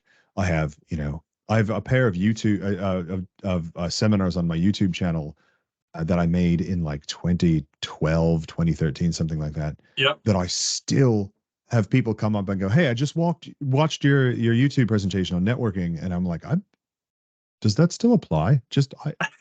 Like, honestly, is that relevant today? And they're like, "Oh yeah, that's why I'm here." Like, and I like that's a meetup. I'm like, great. So like, I get so much feedback on that. And I would love to, I think, do like, there's different words for the roles now, but they call it like security advocate, or the old term used to be evangelist, but they're trying to move away from some companies are trying to move away from just like the inferred religious connotations of a word like evangelist, and so they'll call it like security advocate, or sometimes, depending on what the company is, they'll call it like a brand ambassador. Yes. And it would be absolutely incredible. I would be so happy in my life if I could combine my love of traveling and sharing my knowledge and information and speaking in front of people, and my love of boosting the information security posture for the earth as a whole, into one position. And if I could take that with me, so right now I love traveling. I go to conferences constantly. I just got back. I just got back from, I can't believe I didn't even talk about this. There's so much to talk about. I just got back from an event called the Cybertruck Challenge, which is Okay. all heavy industrial vehicle hacking. Mhm. And it is sponsored by heavy truck manufacturers, and all of the attendees are students, college level Cool. students. Yeah, and the heavy truck sponsors bring in trucks. We're talking tractor trailers, semis, dump trucks, industrial. We had an Yeah. we had, yeah. Um, can't speak more than that about what was there. There's a very, very, very strict, heavy NDA around Yep. that thing. Um, but they'll bring in students to hack on the trucks, and then the students hack on the trucks. They find vulnerabilities, they exploit things, and then at the end they put a report and a presentation together and present it to all the sponsors out in the audience. And Yeah. what an experience for college students! What an incredible experience, right? I just got back from that, and I volunteer my time to go and do that. And it's 7 a.m. to 10 p.m. for 4 days, which is, and then afterwards you do your networking at the bar, right? That's networking, kids. If you're when you're at the bar, Keeps going. when you're at the pub, yeah, I will. All of the it's true. All of the real deals happen at the bar.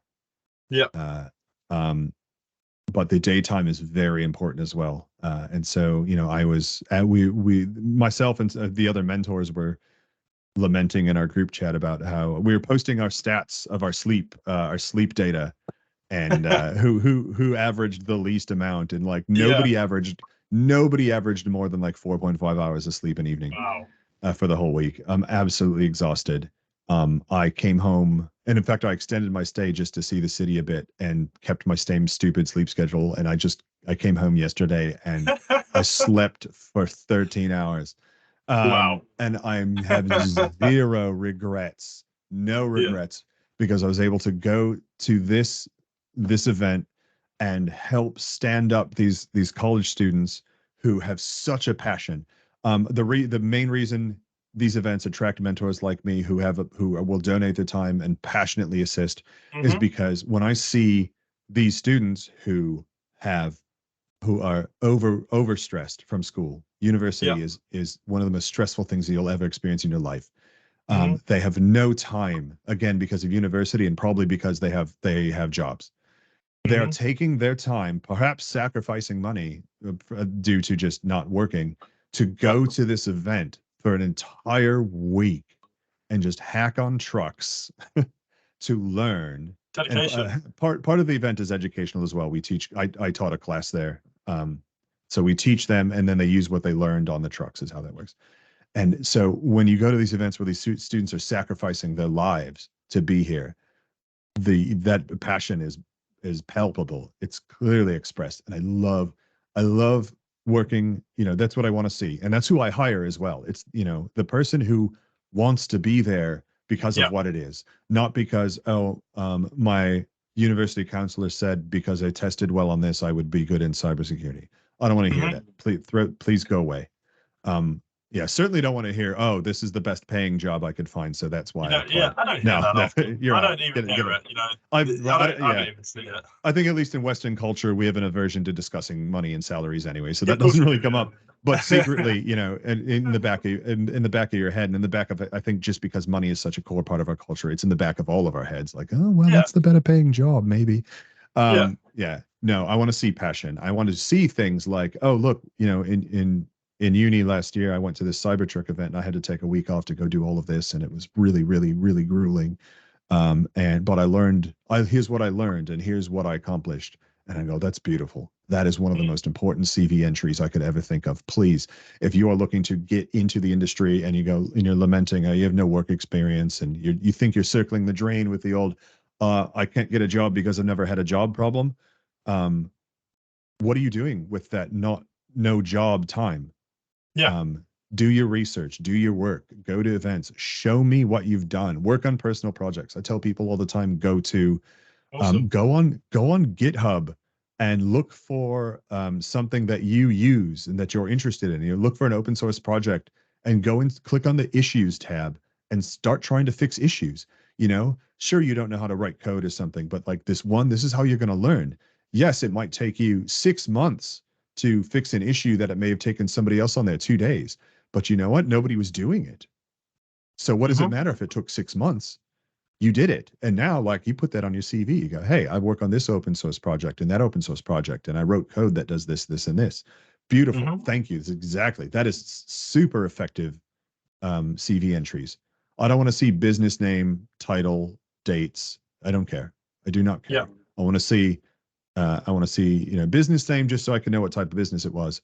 And then I want to know, what did you accomplish? What did you do for that business? What did you do for you? That's what I look at. And no CV looks like that. And it's off-putting. I want to see passion, demonstrate passion. Okay. Cool. Okay. Nice. So I've got time for just about 2 or 3 quick fire questions. These are just like little fun personal ones, but what about if you could have dinner with 3 people, dead or alive, who would you choose? This is the worst question. This is the worst question any podcast has ever asked me, and I'm offended you would blindside a guest with such. Oh no! It's the worst question that you've been waiting to answer. Oh no! My answers. Oh no! I'm flooding people through my head. I have. I struggle with the classic ADHD that we all do. Which means I have a trillion hobbies, and I obsess over people who've done great things in realms, mostly art. So I think like my answers skew so far away from cybersecurity. It's like, that's fine. Top of my mind, someone I've been trying desperately to meet, to just shake his hand and give him a hug and say thank you, is Dick Van Dyke. Oh yeah. Yeah. Did you see that answer coming? No. Dick Van Dyke. Shake his hand and just say well done. He brought me so much joy and laughter to date. He's such an amazing human being, and he's still out there working. He's still out there working it. And I just keep trying to keep an eye and see, like, what conference is he going to turn up at? Where can I go to just get in the same room with this man and just cry and hug him? He taught me so much about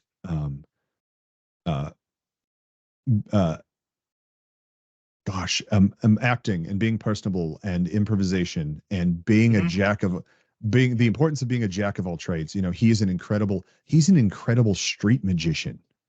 And he can sing and he can dance and he can write songs, and I mean, very well. And he's incredibly funny.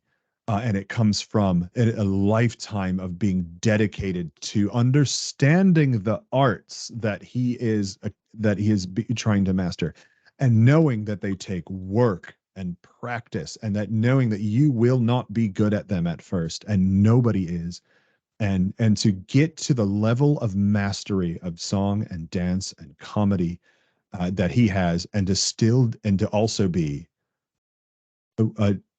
one of the nicest, most outwardly loving, caring people and to dedicate, he's in his 90s, and to go out every day and dedicate his time to meeting people. And he was heavily involved in the last election here. He was very vocal about, look, we can do better. We as a system, we are not thinking about the most important people that are out there, and we need to make sure they're taken care of, and we need to get someone in place who's going to do that. He's in his 90s, and he's rich. He doesn't have to speak another word the rest of his life, and he's on social media. I love that man. Dick Van Dyke. I wish, in that same vein, Jim Henson. Oh yeah. Jim Henson, another man who just was made of love and dedicated his life to specifically children, and opening eyes and minds to ideas, practically in a psychedelic way. The worlds that Jim Henson had created with his, the movies, all the movies that Jim Henson's studio worked on, and everyone, it's, how you can ask everyone, what's your favorite Disney movie, and everyone's got one. Everyone's got a favorite movie that Jim Henson had created creatures for. So Jim Henson, and he was he was absolutely very vocally dedicated to bringing education and happiness to children, especially children who did not have the means to have an easy life. He was very, that was when he went to work every day and thought about what he was doing and why. It was not about how do I get rich off this. Hey, I got really good at making and operating puppets. You know, how do I get rich? I mean, let's stand back and acknowledge that he got rich off of making and operating puppets. And yeah, but you'd never know it. You would never know what the level of income he had. And everyone, so many people he founded that company with and worked with stayed with him their entire lives, you know, and went on to have lucrative careers. And, you know, Frank Oz, and I'm not going to list everyone, but he was so loving and so passionate about what he was trying to do, and that it was for such a good cause. You know, he wasn't doing it for the money. He wasn't doing it for the fame, the notoriety. In fact, you rarely ever saw Jim Henson giving interviews. He didn't. Who gave interviews? Kermit the Frog gave interviews. You know, Kermit the Frog was on Oprah.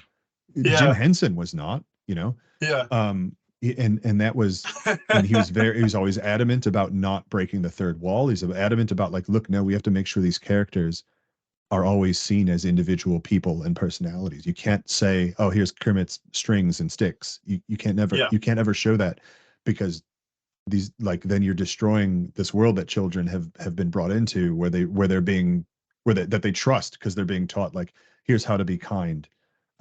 Here's how to deal with the struggles in your life. And then you find out, oh, Kermit's all a lie. He's just a bunch of cloth and sticks. What the heck? Was all that a lie? He's very much about, like, you can't know. You absolutely not.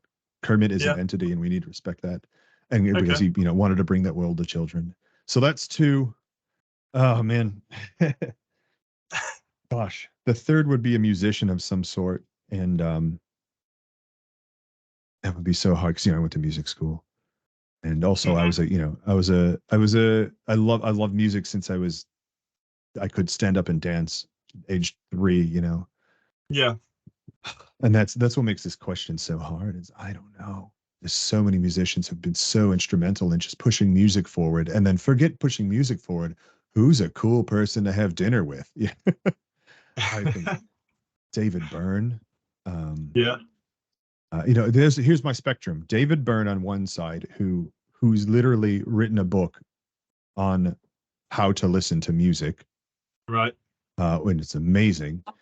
And then on the other end of the spectrum, I would say Kurt Cobain, who would not even call himself a musician, who was never formally taught to even play his guitar, and by way of that created some very interesting ways of playing guitar.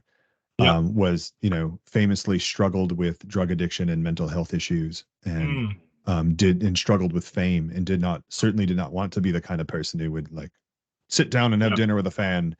Like, opposite, very extremely introverted, which many poses, what led to his suicide, his alleged suicide, was just there was open discourse about how he couldn't handle or understand the fame, and it was very stressful for him. But I learned so much from him, from his music, and reading books and books and books about him. And Dave Grohl just put out his autobiography, which covers a lot of the Nirvana days. And it was amazing. And so, like, I think a lot of people, if they had to pick a musician, they would pick Dave Grohl, who's, classically one of the nicest people on the planet as well. But because I just had, being that 90s kid who was turned on by grunge, like, grunge was the scene that brought my brain online, when I was 12 or 13 years old, and you hear this, I put in Nirvana's Nevermind, and the world became more colorful, and so, just again, overall, 3 people who, forget dinner, if all I had was the time to give them a hug and a tearful thank you, I could go on from there, but there's your 3. Oh, that's nice. No, that's nice to hear. No, honestly, that is really nice. Well thought out as well, especially being put on the spot like that. What about I'm regretting all the ones I didn't say now, but no, go no, on. I knew you would. I knew you would. Yeah. What about a morning routine? You know, do you have like a morning ritual? I know what mine looks like. Oh, What's yours? are you ready? Are you ready for this? Everyone, put your seatbelts on. Um, so you're about to get some BS dumped on you. Uh, so there's no end. Everyone has read books and blogs and seen TikTok videos and all of this crap on like here's the morning routine of this famous billionaire. Yeah. And he gets up at 2 a.m. and works out for 6 hours. And you know, and it's yeah, all of this. Do you remember Gattaca? No. There's at the beginning of Gattaca, there's a scene where it has this very intense hygiene ritual, and it's to remove all flakes of skin and Okay. hairs from himself because he's trying to hide his genetic identity and he doesn't want these things to get left behind as a anyway. It's like a very intense hygiene process. And you read these things that say all of the world's most successful people have this routine Yes. that they do, and you're like, okay, well, I don't have time for that routine. I'm a regular person. I got to go to work, and and so we just put it off. And I will say that I am a recent convert to the routine, and I am. Many will be surprised to find out I'm not actually a billionaire. Uh, I have a modest mortgage I struggle to pay on occasion. But what the and I did everything else out there. I dabbled with all the nootropic supplements, the brain Yeah. drugs, everything out there to possibly try to like stop being so tired and stop being so depressed and stop being Yes. so anxious, et cetera, et cetera. All the things that I think universally we struggle with in Western society. Yeah. I've not listed anything that is unique to me by any way. Yeah. Um, and I and in fact, I dedicated a lot of the pandemic to that. I said, well, I'm stuck here. We're going to fix this. We're going to try everything. And I saw all kinds of interesting doctors and tried all kinds of uh, over-the-counter supplements and all kinds of prescription drugs and this and that. And let me tell you, what has helped me quickly and more than anything was a routine, and acknowledging that, and learning that our bodies operate on a Yes. schedule, and they Absolutely. and it's because we're super adaptive creatures. It's the only reason we're alive. We are feeble, weak animals, but there's no reason we are at the stage we're at on Earth other than our ability to adapt. Hmm. And if your body knows you're about to do something, it will prepare, and Yep. it releases the hormones and the chemicals necessary. So if you work out at the same time every day, you will have far more effective workouts than if you worked out at random times every day, because your body Hmm. knows the workout's coming and it will prepare the chemicals for that. Okay. If you go to bed and wake up at the same time every day, your body will be much more prepared just for sleep. You will go to sleep faster. You will have much more effective sleep. And Hmm. effective sleep, quality sleep, absolutely number one problem affecting everyone in Western society who's connected Yep. to the internet. Um, and the first Hmm. thing you can do to fix that is go to bed at the same time every day, Hmm. and then wake up at the same time, and get morning light in your eyes and get evening light in your eyeballs. That triggers your hypothalamus to start ramping up your daytime chemicals and ramping up your nighttime chemicals. It's that regulation. Whereas you think of, you know, technology has advanced so far, so fast that we have not evolved to keep up with it. Evolution takes a very long time. Technology has existed for 200 years. When we want to talk IT, less than 100, far less. Um, our evolutionary state, as far as our bodies go, and as we are as animals, we are still hunter gatherers. We are still cavemen. Um, we still go to sleep. We're supposed to go to sleep when the sun goes down because it's dangerous to be out at night, and our eyes don't work at night. We're supposed to wake up when the sun comes up to Yep. maximize our hunting and gathering time. Hmm. Yeah, it's unfortunate. It's true. It's an unfortunate truth. I hate it. I want my Hmm. meal in a pill more than anybody. I want to never have to sleep again more than anybody. But the truth Yeah. is, um, having a routine in general. And so it doesn't really matter what my routine is. And I'll briefly touch on it. But overall, the a routine is what's critical. Doing the same Yeah. things at the same time every day, around the same time, puts your Mhm. body in a state that it's always ready, and that improving that quality of sleep. Do you have sleep apnea? Go get tested. Most people have sleep apnea, and it interferes with your quality of sleep. And there are things you can do that don't necessarily involve strapping a mask to your face either, which I think is why most people are afraid of going to get tested. Which is funny because it's like you think it's like an STD problem, you know, when people are afraid to go get tested for an STI or whatever you may call it. And they're like, well, if I don't get tested, then I just stayed not thinking I don't have it, and then I'm all set. And it's like, no, go get a sleep study done, um, and look into that, because fixing my quality of sleep changed everything. And setting that routine gave me more mental clarity, gave me more energy, and then that allowed me to do things like exercise more, Yeah. which staves off the existential dread. It just makes you feel better. And then when you Mm. feel better, you do more things, and then you feel better, and then you do more things. It's breaking that initial friction that's the hardest. I know, I absolutely understand. It is so hard to do anything when you can just do nothing. That Yeah, the of fact, course. you know, but setting a schedule, say, this is my bedtime, this is when I'm going to bed.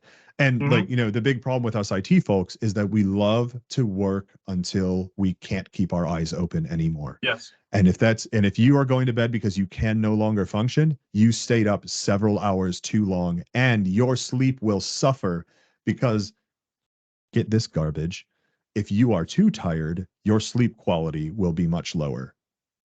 How dumb is that?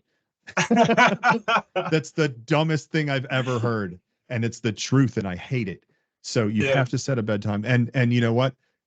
While you're working into the point where you can't stay awake anymore, Yeah. your quality of output is Yeah. lowering, and your speed is lowering. You see it happen. You know it's happening. This is not everyone who has worked while that tired knows they start making more mistakes. They start having trouble remembering what the heck they wanted to do. Hmm. Put it away. Put it away. Just get up earlier. Go to bed, then wake up and go back to what you were doing, and you will be so much more effective at it. There's 24 hours in a day. It doesn't matter which of those you did that work at. Use the ones where you're going to be most effective. Don't use the ones after midnight where it's taking you 7 times as long to accomplish something that you could have done at 6 a.m. You know, Yeah. and I throw 6 a.m. at people, and that's a terrifying time. I know. Um, there is, in fact, a 6 a.m. if you didn't know. So my routine in general is, my morning routine is I wake up around 6:30, Yeah. and I go outside immediately Yeah. and have a walk. I get that morning sunlight in my eyes, and I'm Hmm. talking 10 15 minute walk. If I'm feeling Okay. particularly energetic, 30 minutes. Okay. Um, and I just go for a walk around and get moving. And I'll tell you, like, yeah, you get out of Okay. bed. I'm tired when I get out of bed. I'm groggy. We're all groggy. Yeah. Within that 10-minute walk, I'm ready to go. Yeah. Okay. And then I come in. I'll cook and eat breakfast, a light breakfast, a lot of Okay. protein, fat and protein, and then some carbs. General good. I try to do a good macro balance, and that's critical Okay. too. Most people don't have that good macro balance in their meals. You don't have to have breakfast. It's not critical. Um, Okay. if you're not a breakfast person, don't eat when you're hungry. Um, but make sure you're getting enough calories as you need through the day. Anyway, I'll go to the gym, or sometimes I'll go to the gym first and then eat breakfast. Yeah. Um, and then I only go to the gym like 3 to 4 days a week, so that's not even every day. Yeah. If it's not a gym day, I'll uh, I'll do some things around the house. I'll water the plants, maybe read a little bit, Okay. um, something like that, and then I'll do my work. I'll do my work day. I'll put that in, and even for my work day, I try to move around. I try to not be in the same room for 8 hours. Yes. I work from home, but I also have a co-working space I like to go to, just have people around, have conversations, take a break. Hmm. And then my evening routine is, I set, around between 9 and 10 p.m. is when I start winding down. I do all my evening hygiene routine. Hmm. And then I like to shower at night because I feel like because it raises um, or it opens up all the capillaries on the outside of your skin. You Okay. exude a lot of body heat. You give off a lot of body heat. And when your body prepares for sleep, it lowers your body temperature. It has to lower by Okay. like 3 degrees. And so I like taking a warm shower because it speeds that process up. Okay. And then I do my yoga, and that yoga is absolutely critical. That is probably the most important part of my day. I will do anywhere between 13 and 22 minutes, and that's very specific. Hmm. And that's just because of the routines I use. Between Yep. 13 and 22 minutes of yoga right before Hmm. bed. And this is not athletic yoga. This is long holds, passive poses. You're not trying to work up a sweat. You're not building muscles. You are doing 2 to 4 minutes of each position, like 4 full minutes of just pigeon pose, just stretching those ligaments out, stretching those muscles out, which staves off. I'm older. I'm in my 40s. Things begin to hurt, and it staves off so much of those body pains. Those body pains, which are mainly triggered from sitting at a Mm. desk all day for 30 years. Okay. That's where a lot of that back pain comes from. That's where a lot of that hip pain and groin pain comes from. It's from sitting at a desk for 30 years. And that Mm. yoga is great. 13 to 22 minutes. You spend that much time sitting on your phone in bed. Do some yoga. Mm. Uh, and then I right after the yoga, I crawl right into the bed and I knock out. I'm asleep so fast from having that routine and having my body be ready. And I know it's from that because on days when all that's interrupted and it's not working out, perhaps at a late night, going out to a birthday party, something, you come back way Yep. later, everything's thrown off. My sleep is terrible. I can't get to sleep right away. It's a mess. Hmm. Um, yeah, that routine. Just have a routine and forget. I understand if you got children, a family, you can't have the like beautiful, relaxing morning I just walked you through. I understand. At the very least, a routine, doing the same Yeah. things at the same time every day, whatever they are. If it's just literally just going to bed and waking up, if that's all you can Hmm. set. Do that, and Okay. and things will improve. Sound. No, no, absolutely. Sound. Yeah, we're pushing Awesome. 2 hours here, huh? We are. We are. No, we are. It's obviously we've covered so much. Full past, present, future, personal. It's been awesome. No, honestly, we've covered a shed load. Thank you. I mean, I'm gonna use this podcast as like my dating profile. You've asked me everything about myself. I'm gonna say, here, just listen to this and then get back to it's all me. there.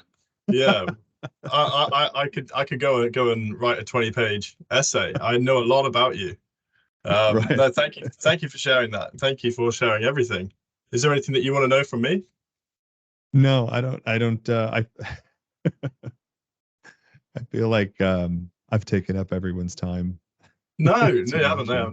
No, it's been awesome. Like you've given us some real depth. You've given us some real insight and some real honest motivation as well. Like I can honestly say from me, you have. It's been a real pleasure, But Johnny. that's So, my obviously, goal, thank is you. to motivate everybody and to Yeah. like I mean, really, if we want to talk selfishly, my goal is to retire, and I need to make sure there's going to be people doing this work when I stop. So Yes. anything I can do to get them in here, please, please come do I this so I respect don't that a have to lot. be a nervous old man. I don't want to be the geriatric man whose social security funds are being taken away by hackers calling me. Please Yeah. make sure I don't have to live the life that our grandparents currently have to live. Oh, that's good. That's good. No, honestly, thank you. Thank you for coming on, Johnny. It's been a pleasure having the time to speak to you. I'm going to connect with you on LinkedIn, and we'll regroup and find out more about your journey in the future. Yeah, thank you. This was the best time. Thank you so much. No, thanks for coming on. All right. Well, I'll catch you soon, Johnny. Thanks for coming on. All right, bye bye. See ya.